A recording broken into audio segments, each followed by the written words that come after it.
7.1 15 দাগে 3 ও কেন্দ্রীয় বৃত্তের ওপর এবিসি তিনটে বিন্দু এমনভাবে অবস্থিত যে এ ও সিবি হচ্ছে সামান্তরিক। এ ও সির মান নির্ণয় করো। আচ্ছা, এখানে একটা বৃত্ত আঁকা আছে যার কেন্দ্র হচ্ছে ও, কেন্দ্রটা ঠিক মাঝখানে বৃত্তের হবে।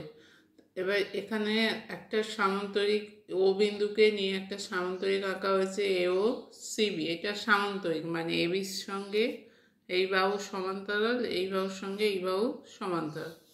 আর সামান্তরিকে কী হয়, বিপরীত কোণগুলো সমান হয়। এই কোণের সঙ্গে এই কোণ সমান হবে, আর এই কোণের সঙ্গে সি কোণ সমান হবে। তাহলে ও কেন্দ্র এ ও সিবি সামান্তরিক, তার এ ও সি কোণ কত, এই কোণটার মান চেয়েছে।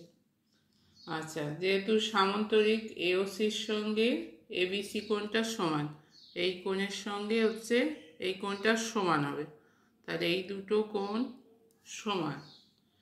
আচ্ছা, এবার আমরা এই এসি চাপের ওপর এই প্রবৃদ্ধ বাইরের কোণটা নেব। বাইরের কোণটা হচ্ছে কেন্দ্রস্থ কোণ। এই এসি চাপের ওপর বৃত্তস্থ কোণ কি, এবিসি। তাহলে বাইরের প্রবৃদ্ধ এওসি সমান 2 এবিসি কোণ। তাহলে এই বাইরের কোণটা সমান হবে 2 এবিসি কোণ। তাহলে বাইরের কোণটা সমান 2 এবিসি কোণ। তাহলে প্রবৃদ্ধ এওসি সমান 2 এবিসি। এবিসির মান কি, এবিসি কার সঙ্গে সমান, এওসির সঙ্গে সমান। তার এবিসির মান এই কোণের সঙ্গে সমান, তাহলে প্রবৃদ্ধ এওসি সমান হবে 2 এওসি। এবিসির জায়গায় আমরা এবিসির জায়গায় এওসি লিখছি। এবার প্রবৃদ্ধ এওসি আর এওসি দুটো কোণ যোগ করলে কত হয়, 360 ডিগ্রি। আমি যদি এই বাইরের কোণটা আর ভেতরের কোণটা যোগ করি তাহলে একটা বৃত্ত হচ্ছে, তাহলে সমান 360। তাহলে প্রবৃদ্ধ এওসি প্লাস এওসি সমান হচ্ছে 360 ডিগ্রি।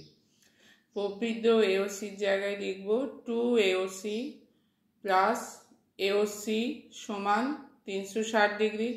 তাহলে 2 আর এখানে আছে 1 যোগ করে হবে 3 এওসি সমান 360 ডিগ্রি। এওসি সমান 360 ডিগ্রি বাই 3 সমান হচ্ছে 120 ডিগ্রি।